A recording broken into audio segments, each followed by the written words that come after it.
There's not one festival in this month of August, not one festival at Festival Hall in the month of August. The month it should be just cranking. Yeah. Well, Not the one. summer months. Yep. And at one time now, it was. 85. I mean, 85 different festivals. Just imagine. Well, maybe it's appropriate that they rename it. If there's no festivals down there, why should it be called Festival Hall? You know? And I mean, if you're going to sit on it and spin, isn't Rotary kind of an appropriate... I don't know. Sorry.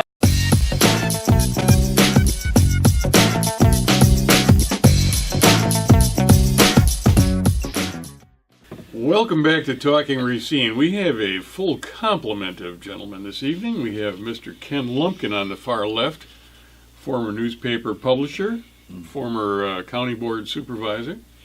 I'm going to skip you and go over to here to Jim Spodek, our producer, a fine-looking gentleman this evening, and chief investigator, and a chief researcher, Mr. George Myers. Right here on my left. Well, thank you. I'm Dr. Ken Yorgan, your host. And the topic tonight is going to be something that has been in the newspaper just recently, and that is the name change that has taken place down at Festival Park, which henceforth and from now on apparently is going to be known as Paul P. Harris Rotary Park, because the Rotarians donated $100,000 which went towards the construction of an amphitheater or a band shell or, I don't know, it looks like a roof in the middle of the sky to me, with a brick wall behind it. And so we're going to talk about that, how it came to be, why it came to be, and I think there's probably a couple of opinions here. Mr. Lumpkin, have you got an opinion about this? Let's start out on the left-hand side there and work our way to the right. Not really. It just looked weird. Okay, he's done. No, you were around when Festival Hall was built. I was too, for that matter. But Festival Hall and the festival site was a conjoined county and city project. Yes. And what do you recollect of it? I served on the original board, and it seemed like it was a real merger of support. You know, this county as well as the city. We got a whole lot done. Well, they took what essentially was abandoned property. I mean, it was the lakefront that had been pretty much neglected for a number of years. It had been the old Don Hudson car dealership. Don Hudson, if you remember, was a star with the Green Bay Packers, and he had a couple of car dealerships like John Elway does today. Yeah. But it had been kind of like fallen into ill repair in the county, and the city decided to get together and put together the marina and the festival hall. Actually, Festival Hall did have a number of festivals. Right. And events down there. I remember the Racine Symphony Orchestra played down there, and Pancake Day was a big deal down there. Yeah. So I mean, it was far more active in the past than it's been in the recent past. And I agree. You've got a lot of things here, but I think what happened here is the cost went out of control as far as for festivals. It was 87, and we'll see it on here. It was 85 or 87 festivals. There's one there now. And you know, the cost of this thing has gone skyrocket, and all these venues now are moving into Pershing Park. They can't even afford their own festival. But I took some shots down here. Let's take a look at what's been built, and kind of we'll dig into it a little bit more about what was donated and how this all right, good how idea. this kind of came together. So let's take a quick look at this.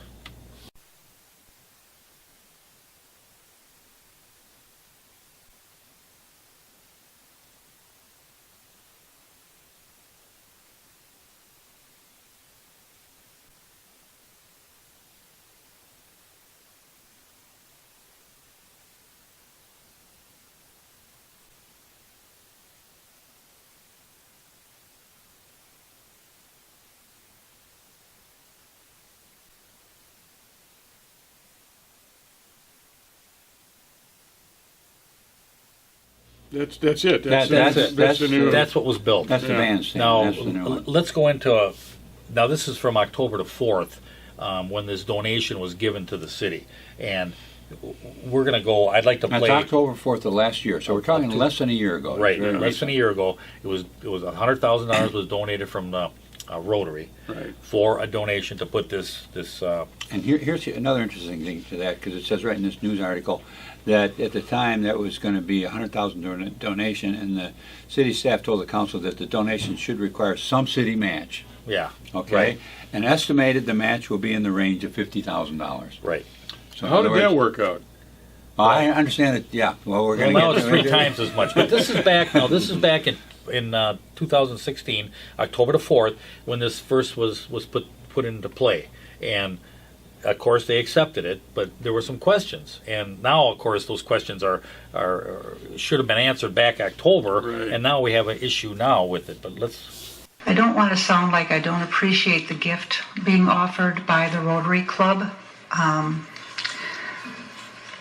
but I think that there are other portions of their request that need some consideration. For one, I'm not really clear if by approving this recommendation to accept the $100,000 donation, if we're also agreeing to the name change, if we're also agreeing to their request to have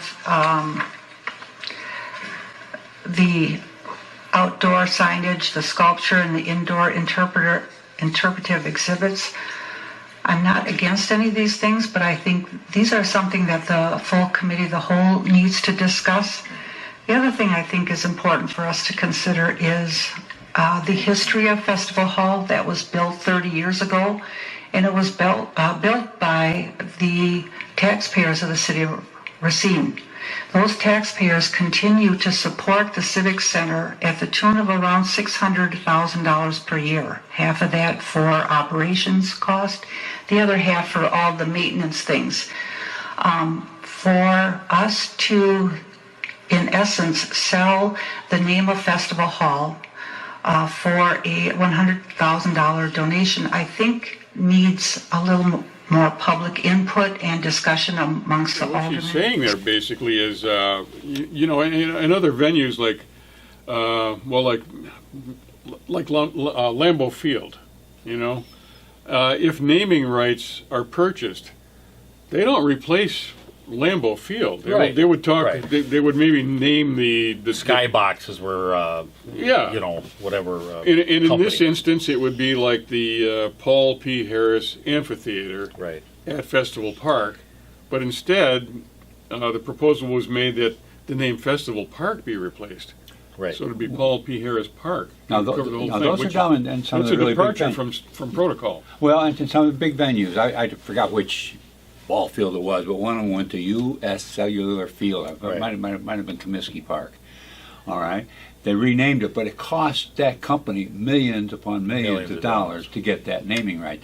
And the deal is that whenever any announcer or anybody refers to it, he doesn't call it Comiskey Park anymore. He calls it U.S. Cellular Field. Right. Now this is a relatively small donation, and I think what was lost in it maybe was what the cost of Festival Park was, because it was such a community thing that there might not have been a real good accounting about how all these donations came in, and it didn't hit the news because the city was putting in $500,000 or Right. $750,000 into it. It was a community project that everybody participated in. Ken, you know how much time and effort went into the marina, Festival Park, and all the rest of that. It was a huge, huge, huge thing that went on in the 80s. Right. And I look at this meeting, and in a matter of 30 minutes, they're selling off the park for the naming rights to the park. They're actually going into debt on this whatever, I don't know. Well, space yeah, the thing. Rotary You know. donated $100,000. Right, I mean, that's costing $260,000. Yeah. So, I mean, that's not a good deal.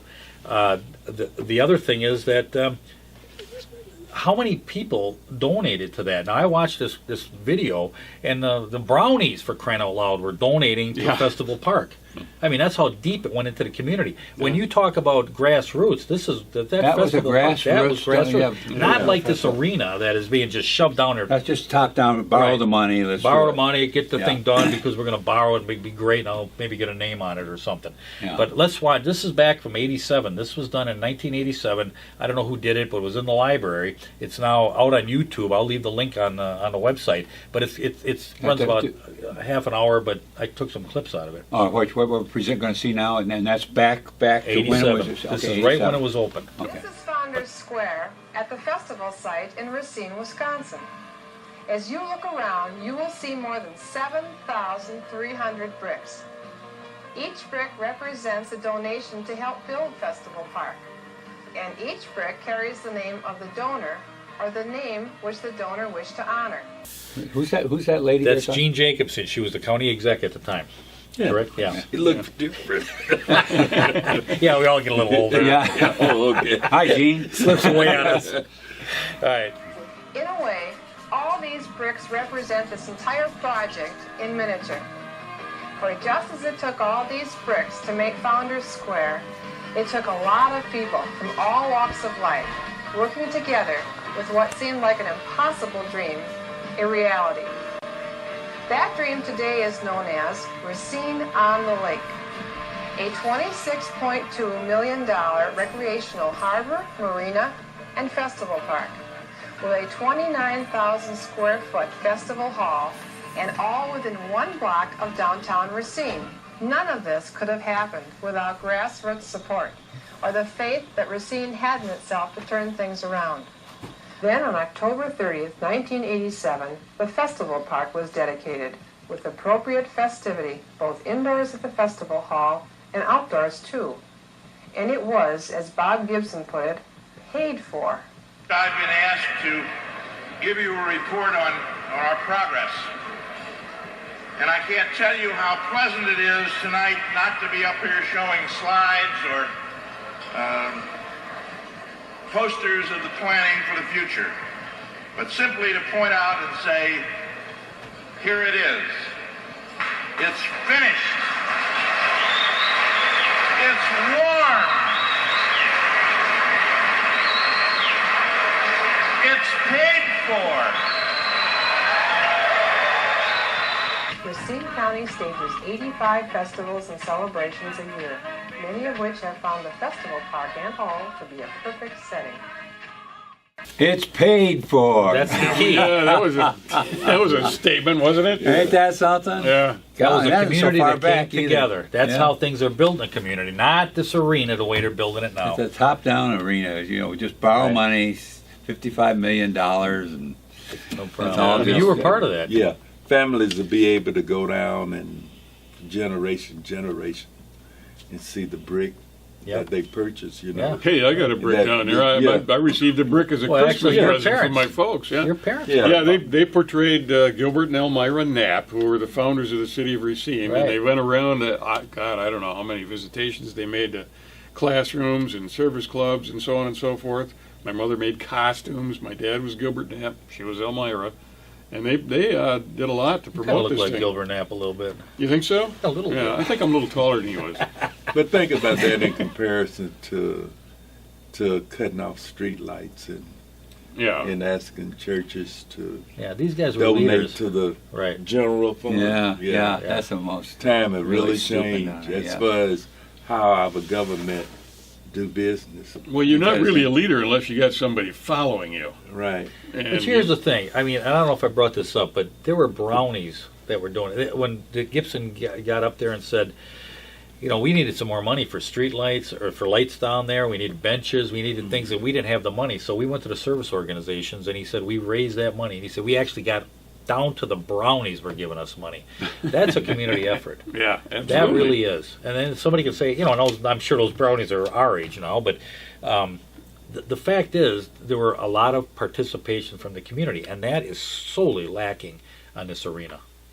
Well, Could it yeah, be it's that non-existent. that people have stopped believing in their government and the I believe, functionality I of it? believe there's no trust in government, especially local here. I can tell you, I don't think there's a lot of people that trust local government here. They don't believe that they can do the job or feel that they're going to get a fair shake when they participate in their government. Especially when they come up with stuff that maybe you want to show people how it really Yeah. look. I mean, it's nothing that have any aesthetic value. Right. It just kind of looked like something that someone came Landed. up with. Fell off some aircraft You and know, landed there. Yeah, it looks like some kid with an erector set, is put something together underneath the Christmas tree. Well, I mean, It doesn't have a lot of visual appeal, and it doesn't look like it would have much was acoustical exactly. value. Well, That's the part I don't understand. I mean, when bands play outdoors, there's normally like a shell behind it, so it reflects the sound out and out to the audience. I don't see how this does that. I mean, it's Well, and the it's wall all behind open her there. was an afterthought to prevent the sound from going from the stage into the neighborhood. It's really just a barricade to keep the sound from encroaching on the neighborhood, is what this article seems to explain. Well, you know what? I want to go back. I want to go back to this because I want to go back to now. Next is Michael Shields, or Sandy talks a little bit about, but then Michael Shields talks about it. But then I want to go into who is now on the council, and who is now talking about this. Now we looked at Festival Hall in '87, and let's look at it how it changes when we go to today, and how these aldermen are looking at Festival Hall. There's no depth. That's the problem. I think that's what we're looking for. Is that the council just doesn't want to look into things. No, it they're just takes a told. very shallow viewpoint of things, and it must be all right, blah blah type Yeah, of because the thing. administration wouldn't lead us the wrong way. Hell, I there's think probably you're something going on there. you're missing the depth of this program, Jim. Maybe that's But we're deeper and deeper in debt.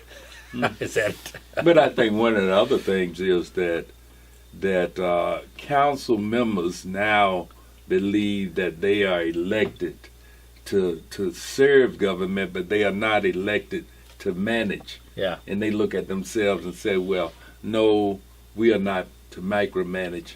And so they allow staff to make all the decisions that they should be making. Yeah, I serve think the we have staff. said Yeah, that. that's right. Yeah, Staff is right. running it now, and I the think- council just says, well, if we got enough studies, Right. I'm going to cover myself. I'll be honest with you. I look at this. This one really. I mean, I know the arena. We go through a lot of stuff. This one bothered me because I don't think that they understand the depth of what happened back in the 80s when they put this together, and the amount of people that came together. And now we look at it, and I see one of them, Meekman, there. When you get to him and you hear him, it's just like, well, because we're elected and because we're leaders of the community. You're no leader. You're absolutely no leader. If you were a leader, you'd be looking at this. We can find it. I don't know why you can't, and you're supposedly the leader? I got to play a little more. The full council needs to have an opportunity to hear from their constituents, hear what their thoughts are on something as really extreme as changing the name of Festival Hall. To me, it's no different than changing the name of Summerfest. You don't change the name of the Summerfest grounds because someone makes a donation. You name a stage after U.S. Cellular because of the donation that U.S. Cellular made. You don't change the name of the whole park. And I think that's a discussion that is really part of what our due diligence is for this council, and the best place for that discussion to take place is in a committee of the whole. We're not saying we're not supporting this. We're saying let's vent this right, because when you name somewhere, you putting the ideal in the Park and Rec Board that by accepting this $100,000, the name should be given. And so we put the cart before the horse. So we should have vetted the name first, and there's other alternatives that we can look at. There might be other options. So we could name, this gentleman done a great job according to the history, but a whole lot of other people have too. So this, we should take our time. We should vet this. I don't have all the information to make a solid vote because I don't know what the long-term dollar amount of this going to even cost. We have no details. So I have a concern about spending taxpayers' dollar when I don't know. Are they going to pay for it? Just the bandstand? Is that the only thing they building? And we're not putting his name on that. There's things that we can ask before we move forward, and there's nothing wrong with asking questions. I think that's a real critical point there. Yeah. At that point, Mike Shields, who's a very experienced alderman, been around a long time compared to the next person you're going to hear, and he understands we don't know enough. How are we passing this thing, and what are we giving away with the $100,000? Right. Is it just accepting $100,000, and that's fine. That might not take a lot of thought, but are these other things folded into it, like the name change, and like we're going to make committing to do other things? Well, yeah, Okay. and exactly what he was saying and what Sandy said was, if we accept this $100,000, are we committing to a project that's going to be more expensive than what we're anticipating right now. And the anticipation at that particular discussion was that the city taxpayers would be on the hook for approximately $50,000. Right. $100,000 from Rotary, $50,000 from the taxpayers. Okay, if that's what it's going to be, let's take a vote on that. But now, sometime later, we see that $50,000 that we were anticipated we were going to be paying is now $160,000. That's the 3 times as much. More than 3 times as much. Right. And that's what they were cautioning everybody against was and could you have sold that rights to that later on or what? I mean, for this amount of money, I mean, they just spent $600,000 on a study on the arena. Yeah. For what? I mean, how many times do we look at that and say, what was that money spent for? Here's $100,000, and they're giving away naming rights. And sometimes I wonder if they're not just, they spend like $600,000, and then it's like, wow, we spent $600,000 on that. Right. What's another $250,000 here? Right. Just because we don't have it doesn't mean we can't spend it. We can borrow it. Yeah, it brings up the street lights that they set out for $80,000. When you set these bad precedents, it brings up the opportunity to compare and contrast. When you go back and you look at the leaders that put together that marina, and you look at what we've got today, we are in a sorry state. Speaking of sorry state, let's move to the next alderman. Now, I definitely understand the need for due diligence and putting the time to do this and get all the research and all the things that need to be done. But I'm also very conscious of the fact that we, as the leaders of the city, need to show that we are willing to engage the community when they come and seek ways to engage us. And I think when we delay things and when we put things off and when we set things aside and when we push things back, it sets a bad precedent that leaves other groups that may want to reach out and engage us in this way in the future, causing them to hesitate, causing them to hold back, and may prevent us from having opportunities like this in the future because we delay and we set things aside and we push things off. He used a specific word that, set things aside, push things off. How does that equate to studying the facts of the issue and find out what's there? Exactly. That's not setting things aside, that's just finding out what it is. It's one thing to set it aside, which he said. And it's another thing to actually get it, study it, get more information about it, research it, and come up with a better conclusion. And to equate the two, making the two sound like they're the same, is very amateurish. It's very... Well, another point, George, is he says, we're the leaders of this community. Bullshit. You're the representatives of the taxpayers. Exactly. You're not the leader of the taxpayers. And I have a friend who works on the Civic Center Commission. And when this article came out, I talked to him just last night. He got a ton of text messages from irate people who were like, what in the hell is going on when they read this article? He did not mention any positive feedback that he got whatsoever. And that's what this kind of leadership leads to. Yep. No, what? Public dissent. Yeah. Well, public dissent and stupid structure. I'd like this to... I'm sure the members here understand what that stage would do for us. Why isn't that park being used like it used to be? Because every time they have to put up a temporary stage, it costs $7,000. This is a step in the right direction to utilize that park like it was meant to be used. One of the things I've seen is you have the Italian Fest is about the only one that really goes down there, and there's a few other ones. But basically what we're looking at is a step in the right direction. I think the Park and Rec should take a look at as far as renaming that thing. I don't have a problem with that. But as far as accepting the money, I think we ought to take it and run. Quick question on that. He said, know what's going on down there. Did any of those aldermen know that this is what it's going to look like? Oh, I have no idea. I have no idea that they even did know they even go on. that far No. to get a picture of the design? Here's the thing. I don't know who designed this. I mean, there really should be some questions on that. But the other thing is, the Park and Rec hadn't even made a recommendation yet. They were just accepting this money and basically telling the Park and Rec, we're doing it. We're doing it. So what's the Park and Rec? Well, you superseded that board by not letting them do some due diligence, even though they're so smart that they can do this right without any kind of recommendation. Do we know of any musicians that have talked about it? Yeah, I have talked to some, and they said that this is a joke. They said this Really, I mean, because those Yeah. are the people that should look at it too. You know, the Yeah. people that would No, they said, supposedly Ed would actually call me saving and the say, tell them, $7,000. just tell them that we don't want to, that's not what we're after, I mean, and this $7,000 for a stage, let's get to the real cost of festival. Why aren't there festivals at Festival Hall? Because I'll tell you why, because 90% of the beer sales goes to Venue Works. They'll take 95%, they'll kick back 5% for a donation. Well, that's where the money's at. Why do you think Salmonorama's no longer there? They're at Pershing Park. They can't leave the lake because that's what they put the boats in the lake. But these other festivals said, there's no money here. I mean, I sell beers. I had a grocery store. 23% of my sales was alcohol. I mean, that's a huge amount of sales. It's amazing that the taxpayers are still putting in what, $200,000-$300,000 a year. $300,000 a year is it? $300,000 for no, we're maintenance. talking about No, there's maintenance, but there's also for operations. Right. The maintenance. Okay, that's one thing. But the operations, now listen to what the operator has to pay. 0 taxes, 0 mortgage, 0 repairs, and they still can't run it at a profit? Can't make money. They still have to need $300,000 to operate.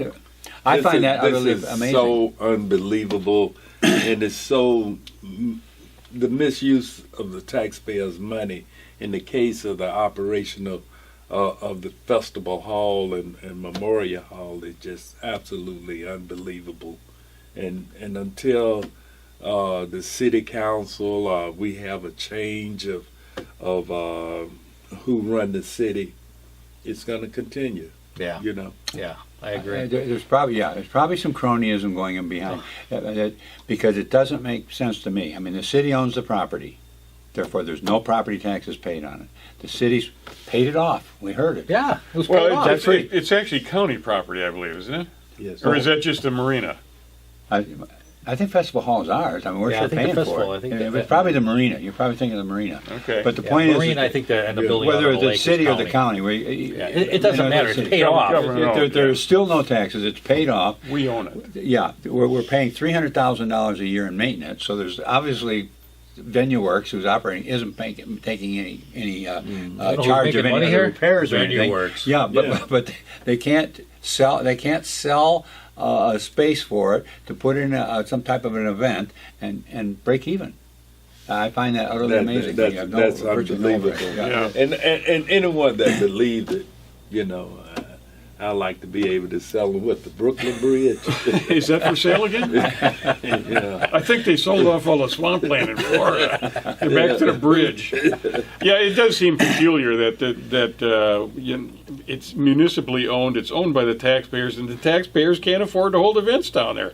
I don't know what in the hell is going on. Right. It makes no sense. Here's the thing. We had an episode back, and I can't remember, George, but you went down there and actually got the schedule. The schedule Yeah. of what was in there. It was a wedding. It was a breakfast. It was some.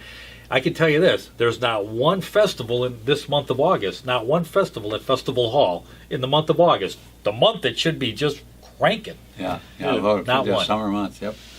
And at one time now, it was 85. I mean, 85 different festivals. Just imagine. Well, maybe it's appropriate that they rename it. If there's no festivals down there, why should it be called Festival Hall? And I mean, if you're going to sit on it and spin, isn't Rotary kind of an appropriate? I don't know. Sorry. Oh my God. Against the motion to refer back.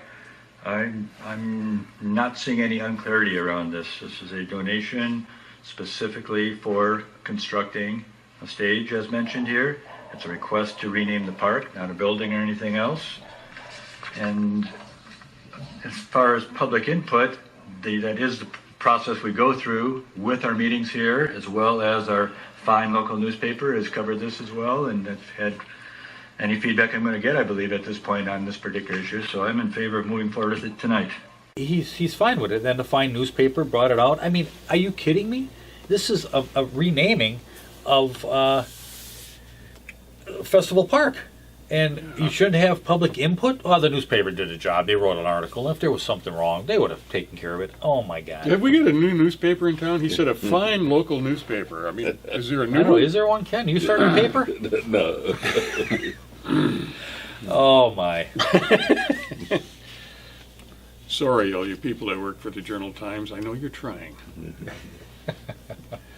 Okay, well, Well- before we close out on this, we've given Venue Works a little bit of heat here, but I did want to mention that I did speak to somebody who is involved down there, and he mentioned that the director, Amanda, has a son who's in the hospital right now, and so our thoughts and our feelings go out to you, Amanda, and we hope that everything works out. Anybody who's prone to praying, please do so for Amanda's son. And with that, I don't know, did we have anything else that we wanted to cover here, or we kind of like slogged through it as deeply as we choose I to? don't know. I tell you what, I would, if you get a chance, watch that video. I'm going to put it on the website. Yeah. It's on YouTube, and it's only got 100 views in 30 years, or I don't know. But it's very good, and it does show the collaboration with the city of Racine, the citizens, and the county, and that's the way a project of that type of magnitude is put together. And it has talk to your aldermen, Yeah, talk to your talk to representatives, ask them what in the heck is going on down there, because this place, it was built with money from the people, and it's not being utilized. Why?